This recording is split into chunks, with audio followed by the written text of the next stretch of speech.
faça movimentos ousados em direção aos seus sonhos a cada dia.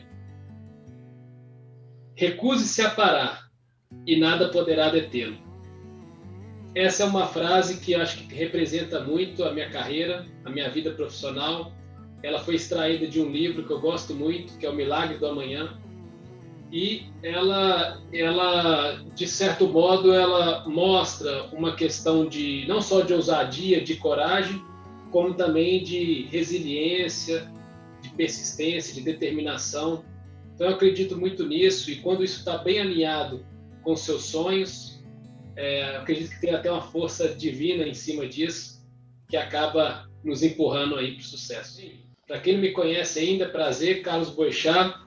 Muitos me conhecem como Boechat, outros como Carlos, Cadu, enfim. O importante é ser lembrado, né, no final das contas. Mas eu sou mineiro, pelo sotaque já devem ter percebido. Nasci em Governador Valadares, passei minha infância e adolescência em Ouro Branco, depois migrei para Belo Horizonte, tive um tempo depois em Santos, São Paulo, Belo Horizonte novamente, enfim. Então fico muito nessa rotina de São Paulo, Belo Horizonte. Eu sou engenheiro de formação, engenheiro eletricista, eletrônico de telecom, com habilitação e automação. Eu digo que a minha família, parte é engenheiro, parte é empresário, empreendedor, pequeno empreendedor, comerciante, enfim. Então eu falo que eu fiquei um pouco nesse meio do caminho. Então eu me coloco como empreendedor e ao mesmo tempo também como executivo, como engenheiro, enfim. Eu brinco que logo no início da minha vida eu já empreendia no colégio, fazendo algumas coisas que eu mesmo comercializava ali, mas de fato eu comecei a minha carreira profissional nessa área que eu atuo. Comecei na Toshiba como estagiário, e aí passei lá quase um ano, somente um ano, na área de reguladores, transformadores e para-raios. Depois eu fui para a Siemens, tinha um processo seletivo para ser estagiário na Siemens, acabei entrando. Na Siemens era uma área de automação industrial, entrei como estagiário, depois virei trainee. Tinha na época da Siemens, ou deve recordar bem, o Programa de Desenvolvimento de Talentos, o PDT. Na época tinha uma turma que era mais de São Paulo, eu fui um dos primeiros ali, fora de São Paulo, de Belo Horizonte, a passar. E aí, depois disso, me tornei responsável por esse tópico de automação industrial em Minas Gerais e depois São Paulo, atuando com diversos segmentos, tanto mineração, siderurgia, automotivo, agro, né? Depois já com alimentos e bebidas, farmacêutica, química, diversas indústrias. A partir daí eu tive uma oportunidade de trabalhar numa empresa japonesa chamada Onron. Ali eu brinco que eu estava empreendendo, só que com dinheiro dos japoneses, porque eu tinha que montar uma filial para atender 5 estados e realmente teve que abrir escritório, montar uma equipe, procurar empresas para fazer parceria, para poder conseguir levar os produtos e soluções. Era uma empresa assim, fantástica, gostei muito de trabalhar lá. Tinha uma equipe excelente, uma energia muito forte, onde passava o pessoal já sentia essa energia do time, tanto é que a gente tem esse relacionamento forte até hoje. E a partir daí depois teve uma mudança de direção na Onron, onde eu acabei tendo uma oportunidade também de ir para a GE. Na GE eu já saí de uma função da Onron que era regional para ter uma função nacional, para ser responsável pela parte de automação industrial, TI industrial, mais focado em mineração, siderurgia, cimenteiras e portos. Diferente da Onron, que estava mais em farmacêutico, automotivo e alimentos e bebidas. Então eu sempre fui trafegando em vários segmentos, até que quando eu já estava aí com essas 3 experiências, uma empresa alemã, outra japonesa e uma americana, eu entendi que já era o momento ali de eu ter o meu próprio negócio, e aí eu juntei com outros colegas para montar e empreender por conta própria, né? A Logix, Eletricidade e Automação, que depois se tornou o Grupo Logix, e o foco era ter soluções completas em automação industrial, TI industrial, elétrica.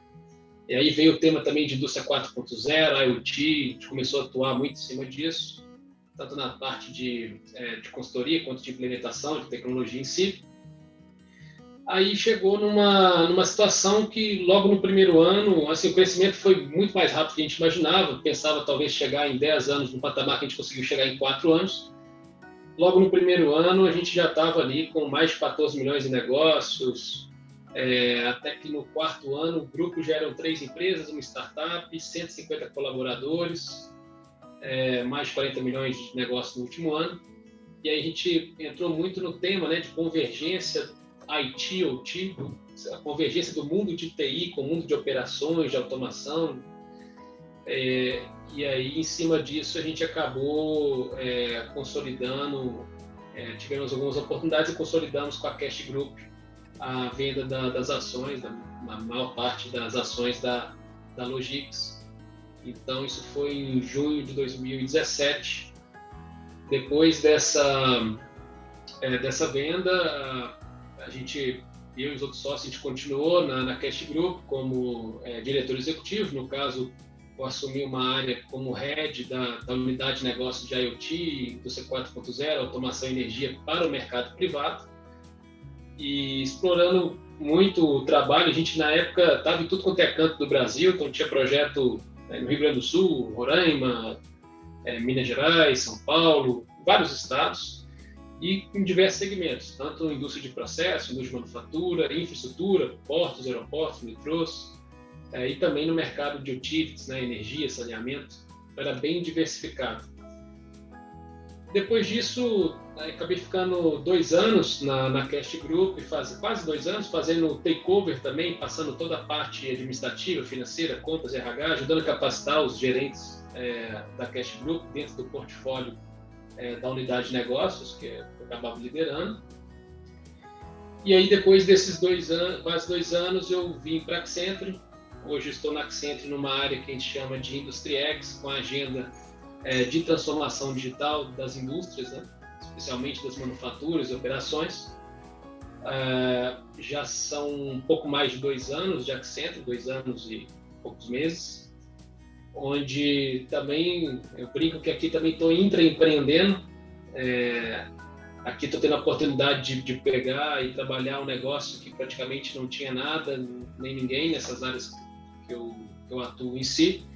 E em um pouco mais de 2 anos, hoje a gente já tem aqui dezenas de pessoas no time, com diversos projetos, vários clientes. Acabamos de finalizar a aquisição também de uma empresa, que é a Pollux Automation, para ajudar também nessa plataforma de negócio. Tiveram outras aquisições, como a Myrtle também lá nos Estados Unidos, que tem um time aqui na América Latina.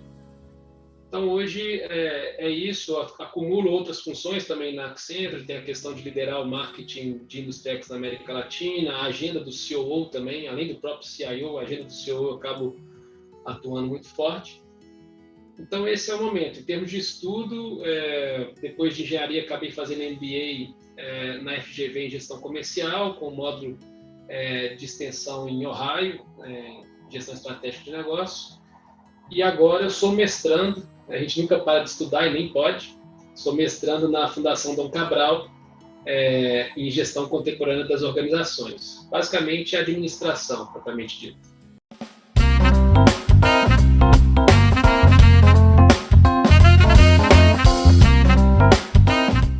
Seja muito bem-vindo a mais um episódio do Carreira Talk Show especial de quinta-feira. Meu nome é Giovana Cajueiro Toffolo, sou consultora de carreiras e negócios, e junto comigo, para me ajudar em mais um programa, meu parceiro Paul. E aí, Paul, tudo bem? Tudo bem, Gi. Para quem ainda não me conhece, sou Paul Barramondes, estrategista de carreiras e negócios. E você acabou de acompanhar a história do Carlos Eduardo Boechat. Ele é diretor associado de Industry X da Accenture. É um especialista em transformação digital, também apresentador do Digitalcast aqui do canal Growth Strategy TV. E bom, você viu, né? Vários insights da história do Boechat. E agora a gente vai bater um papo e explorar um pouquinho mais dessa história. Então, fica com a gente, você vai acompanhar, e pega o papel e caneta, anota que são vários insights aí que você vai obter. Mas antes, é claro, não se esqueça, se você quiser acompanhar o nosso canal e acompanhar até o próprio Digitalcast que o Paul acabou de propagandear aí para vocês, já se inscreva no canal, ative o sininho, comente, porque a sua ajuda, o seu comentário, a sua participação faz com que a gente continue trazendo e produzindo conteúdo desse calibre aqui para te ajudar a impulsionar a sua carreira e o seu negócio. Exatamente. Então vamos lá, vamos bater um papo com o Boechat. Eu gostaria de explorar uma coisa que você falou bem no comecinho, né? Que você, por todo o discurso, trouxe isso, mas a ideia de que você empreende trabalhando, né, em uma empresa, então você empreende enquanto não empreende também. E eu e o Paul, a gente faz exatamente a mesma coisa, então a gente empreende, a gente tem um negócio, mas a gente também trabalha em outras empresas com outras atividades. E muita gente pergunta pra gente sobre essa dualidade, né? Como que vocês fazem isso? Porque são competências muito diferentes que você precisa ter para empreender e para trabalhar no mundo corporativo.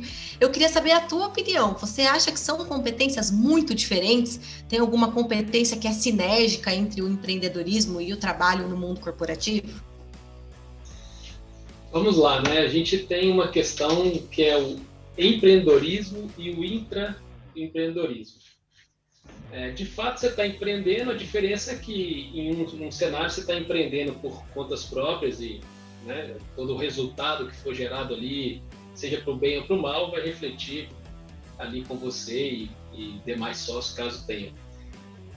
No caso do intraempreendedorismo, você está criando, está usando também a capacidade, né, essa criatividade e tudo mais, esse lado empreendedor, só que em prol de alguma organização que você está ali como colaborador, seja em qual regime de trabalho for.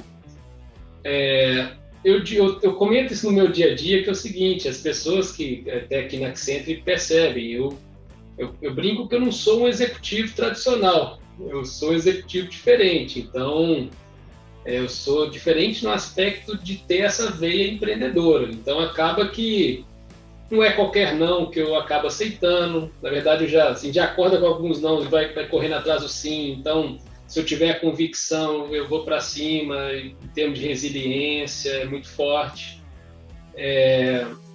Essa capacidade de criar e pensar em coisas novas e tentar enxergar a oportunidade em várias situações. Então, a Accenture mesmo, ela tem um programa, o Insight to Go, para intraempreendedorismo. Eu acabei candidatando aqui, fiquei em 6º lugar, acabei não ficando ali entre os 3, mas bateu na trave, mas está seguindo em frente com a ideia também.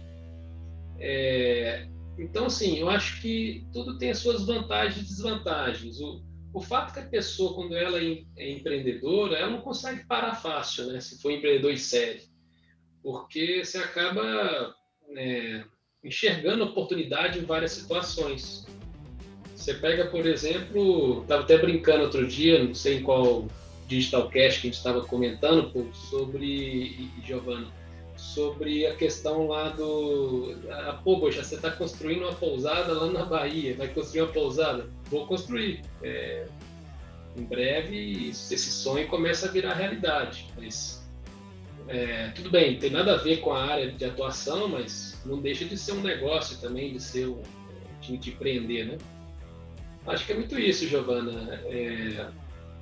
Tem as suas diferenças, mas se você tem aquilo dentro de você, alguma coisa, essa inquietude em termos de empreender, você acaba não conseguindo deixar isso guardado. E aí você pode usar isso tanto por conta própria ou dentro de uma grande organização, sendo um intraempreendedor. Ou pequena organização.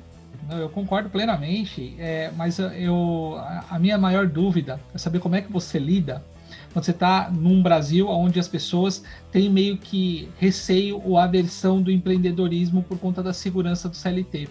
E aí você, como executivo, com essa veia entre empreendedora e empreendedora, como é que você lida com as equipes, com as pessoas que em algum momento não tem essa visão igual a sua, não tem essa gana, essa vontade, ou seja, não, eu já tenho, vou transformar em sim. Como é que é essa dualidade para você transformar essa visão das pessoas que fazem parte do seu time ou que são seus pares dentro de toda a sua jornada, não só na Accenture, mas de toda a sua jornada? Como é que foi isso? Eu acho que sim, tem uma coisa que eu brinco, que todo brasileiro tem que ter um CNPJ um dia, né? Então, eu acho que em algum momento da vida vale a pena, e eu incentivo sim o empreendedorismo, a pessoa, às vezes não é de primeira que vai acertar, pode ser que demore uma segunda, terceira, quarta, sexta vez. Isso em outros países é muito bem valorizado, no Brasil nem tanto ainda, mas chega um momento que você pode acertar a veia ali, enfim. Eu digo que não é uma tarefa fácil empreender no Brasil, porque de cara você já tem um sócio que é o governo, né? Então a carga tributária é muito alta. Eu lembro que quando eu estava empreendendo por conta própria, junto com outros colegas na Logix, no grupo Logix, só de carga tributária dos equipamentos, das soluções industrializadas, era mais de 40% de impostos, né? E na parte de serviços era, sei lá, mais de 17% de impostos, isso na venda, fora aquilo que tem de outros tributos, outras coisas. Então você já tem um sócio que é governo. Se você vai trabalhar com algo que for grande, de porte maior, que for movimentar muito dinheiro, você vai acabar tendo que envolver com o banco também, possivelmente. Aí você ganha mais um outro sócio, que também é o banco. Então, você lidar com essas situações e as particularidades que sempre ocorrem no dia a dia com relação ao time também, porque sempre tem alguma situação, liderar pessoas tem seus desafios. Então, você pode ter um time que está, de repente, com uma pessoa que está com algum problema pessoal ou de repente teve algum acidente, alguma coisa envolvendo uma pessoa ou seu time. Então, você está sempre exposto a esse tipo de risco. Só que você tem muitas vantagens também, né? O sentimento, a sensação que você tem de uma conquista, de algo, quando você tem seu próprio negócio, empreende, é muito bacana, é muito interessante. Vale a pena você viver isso pelo menos uma vez na vida. Eu não sei se amanhã eu vou continuar a minha carreira como executivo, igual estou na Accenture, posso ficar aí anos até a aposentadoria, né? Vai saber. Como também eu posso, um belo dia, voltar a empreender por conta própria, seja no mesmo ramo ou em outro ramo, não sei. O futuro ainda não tem isso muito claro para daqui a, por exemplo, 10 anos. Agora, no dia a dia, aí pegando a segunda parte da sua pergunta, no dia a dia você tem os desafios, né? Porque nem todo mundo tem o mesmo perfil. Normalmente eu gosto de trabalhar com equipe heterogênea, normalmente. Então você tem uma pessoa que é mais empreendedora, outra é menos, um é mais otimista, outro é menos, um tem uma energia maior, outro é um pouco mais analítico.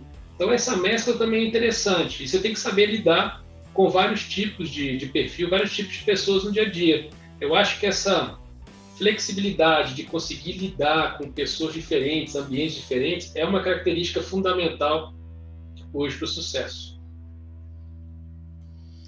E, Boechat, você conta, né, toda essa história com muita calma, né, uma forma muito linear e muito racional, né, e aí eu dou o braço a torcer um pouco da engenharia. O meu sócio é engenheiro, eu sou de humanas, mas os engenheiros têm um pouco isso, né, esse racional aí que o pessoal aqui das humanas não tem tão aflorado. Mas eu gostaria de saber de você até comentou aí que você enfrentou alguns desafios. Você pode compartilhar com a gente qual foi o seu principal desafio de carreira, aquele momento em que você falou, putz, não sei para onde que eu vou, o que eu faço, e aí contar também, claro, o que você fez, como que você saiu da situação. Olha, Giovana, são tantos desafios que a gente passa na nossa carreira que é difícil a gente selecionar né? Eu diria que para cada fase da minha carreira, que eu fui contando aqui mais cedo, teve um grande desafio, no mínimo né? Mas certamente quando você está empreendendo e tem ali talvez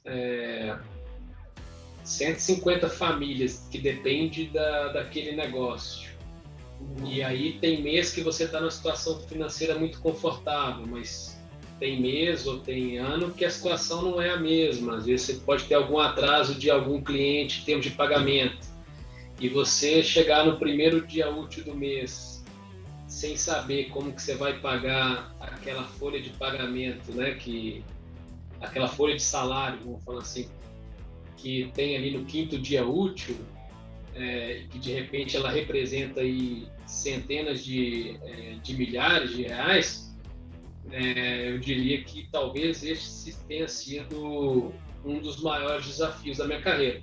Poderia citar outros, desde a época de quando eu ainda era trainee, que estava no meio de uma crise, na época a pessoa, né, com quem eu me reportava falou assim, pô, Boechat, não forma agora, espera mais 6 meses, está em crise, não sei se vai efetivar. Já teve situação de eu estar morando em Minas Gerais e ter que migrar para São Paulo. Poxa, como que vai ser isso? Adaptação, mudança de cidade, tomada de decisão de mudança de uma empresa para outra. Acho que também um grande desafio foi quando eu resolvi sair daquele momento de multinacionais e empreender para ganhar zero, né? Então você está com uma remuneração boa, com um patamar salarial interessante, é o que o Paul e você comentaram, né, Giovana, que às vezes o dia a dia ali como CLT, querendo ou não, o dinheiro está na conta ali, né? Todo no quinto dia útil, ou no primeiro dia, ou no final do mês, e aí você lá abrir mão para ganhar nada no primeiro momento, isso requer uma coragem, uma ousadia, né? E assim como tiveram várias passagens, teve na época um acidente de carro que eu tive, tive PT total no carro e praticamente renasci, eu não sabia se eu ia conseguir voltar a andar ou não, e aí como é que ia ficar o trabalho com relação a isso.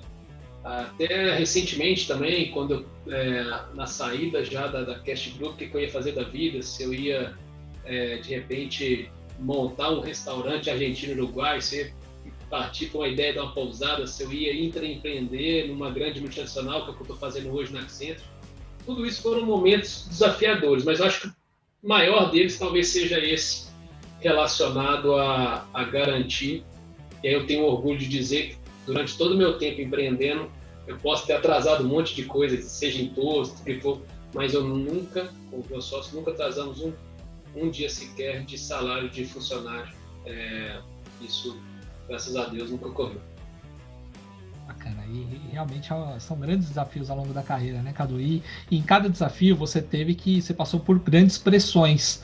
E aí essa é uma pergunta que a gente gosta de fazer, né? Principalmente porque é uma coisa tão pessoal que a gente sempre aprende com cada resposta que a gente recebe dos executivos. E como é que foi lidar com a pressão? Como é que você lidou com a pressão nessas diferentes fases da sua vida? Obviamente que quando você vai evoluindo na carreira, a pressão, você vai lidando com a pressão de uma outra forma, as pressões mudam, mas como você trabalhou essa questão dessa pressão, independente do momento da carreira, pessoalmente? Isso é interessante, pô. Quando eu estava na época de Toshiba, Siemens, tinha uma pressão ali de resultado por quarter, né, por trimestre, bater as metas, superar as metas. Depois na Onrum também, aí tinha um acompanhamento que era mais mensal do que por quarter, então já começou a pressionar um pouco mais, na GE também. Só que quando eu fui empreender, aí a preocupação já não era mais se ia vender, se ia faturar, e sim o que se ia receber, o que ia entrar de dinheiro de fato, né? Então mudou o parâmetro com relação à pressão. E aí depois disso, eu comento até hoje na Accenture, o pessoal fica, nossa, que pressão, e tá vindo aqui, não sei quantos milhões que tem que fazer aqui de receita, de faturamento ou de venda.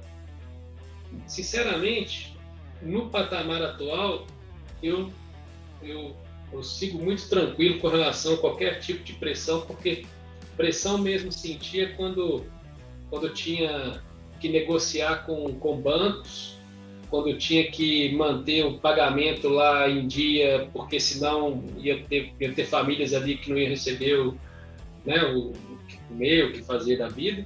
Então isso sim era pressão. Agora, as pressões exercidas hoje, por cumprimento de meta, ou superação de meta, eu levo numa boa. Claro que eu sempre busco atingir, superar as metas, por onde eu passei, por onde eu passo, mas eu sigo isso de uma forma bem natural, tranquila, não me tira nem um dia de sono, não. É legal como a gente ressignifica isso, né? Eu falo muito isso com o Paul. Depois que você empreende, você tem seu próprio negócio e você é a pessoa que veste todos os chapéus. Então, você é o marketing, você é o comercial, você é o financeiro. Quando você entra para o corporativo, que foi o meu caso, né? Eu comecei ao contrário. Eu empreendi, depois eu fui para o corporativo. E eu sinto a mesma coisa que você, Boechat. Às vezes vem as pessoas assim com pressão e eu falo assim, pressão, a pessoa fala assim, é urgente. Eu falo, é urgente para quando? Ah, para semana que vem. Eu falo, então não é urgente, né? Então a gente acaba ressignificando muito isso, que é muito legal para a gente que tem aí essa oportunidade de ver os dois lados. E a gente já está indo encaminhando para o finalzinho, mas a minha pergunta é uma pergunta que acho que a gente nunca fez aqui no Carreira, mas o que você acredita que você ainda precisa aprender e desenvolver, né? A gente vê que você é uma pessoa que, por viver esses dois lados aí da moeda, aprendeu muito, mas eu quero saber o que você vê que você ainda precisa desenvolver, seja uma competência comportamental, técnica, para poder continuar se aprimorando no mercado que você está hoje e no mercado, seja lá qual vai ser, né, que você vai estar no futuro. Eu tenho que aprender todos os dias, né? Na verdade, todos nós temos que aprender constantemente. Eu comentei mais cedo que eu estou fazendo mestrado na Fundação Dom Cabral em Gestão Contemporânea das Organizações, fora os cursos de curta duração e até mesmo mentoria, que acabo contratando. Enfim, tem diversos tipos de aprendizado.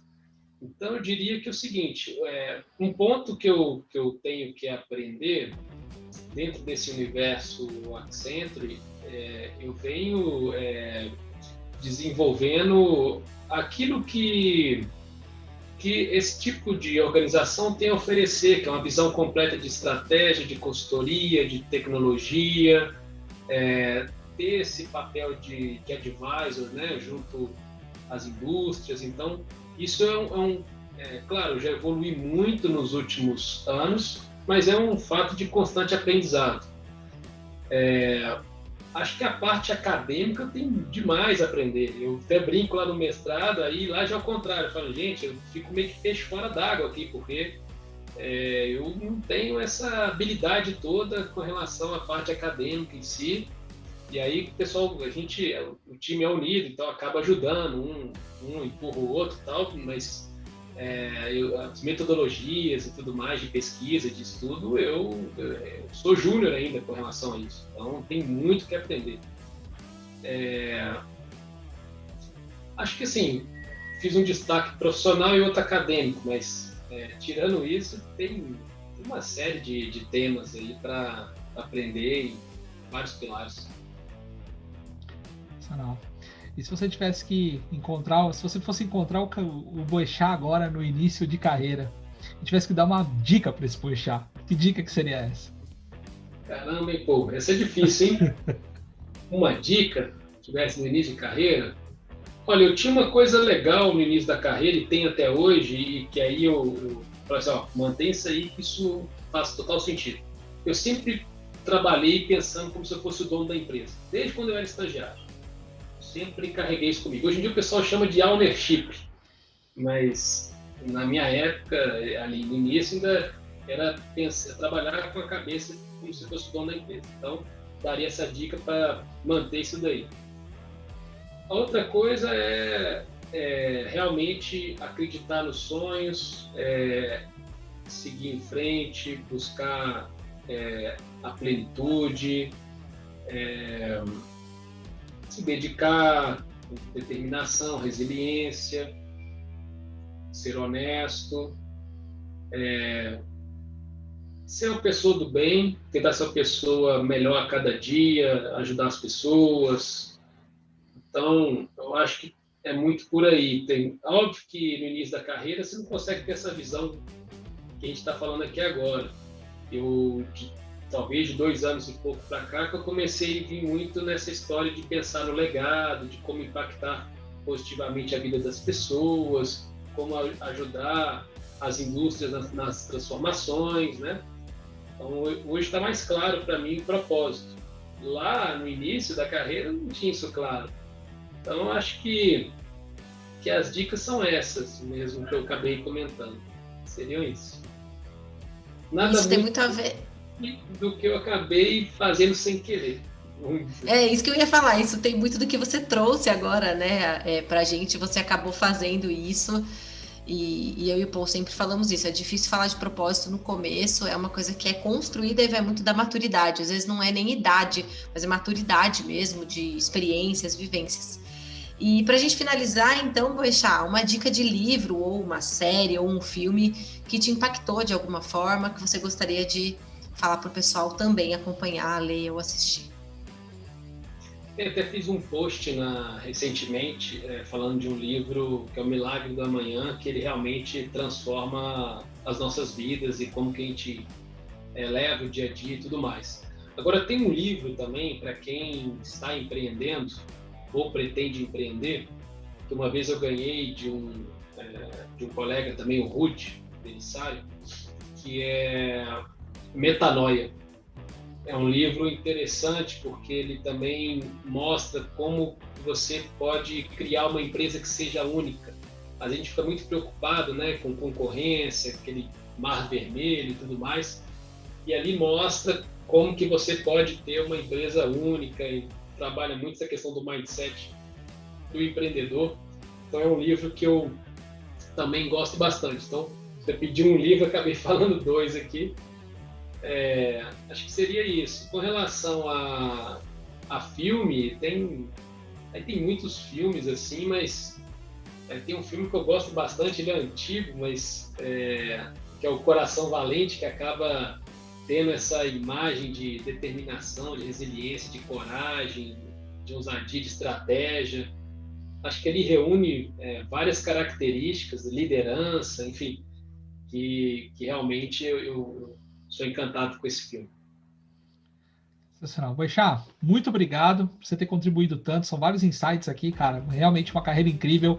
Ter a oportunidade de estar mais em contato contigo, principalmente por conta do Digitalcast, que está sendo um programa realmente transformador, de um assunto que você vê pouco por aí na indústria. É um programa que, cara, toda vez que eu participo, eu aprendo, não só com os convidados, mas com você que está nesse âmbito de transformação digital e querendo causar um impacto realmente na sociedade, mudar o Brasil através da transformação digital. Obrigado por contribuir aí com a sua história e obrigado a você, audiência que nos acompanha.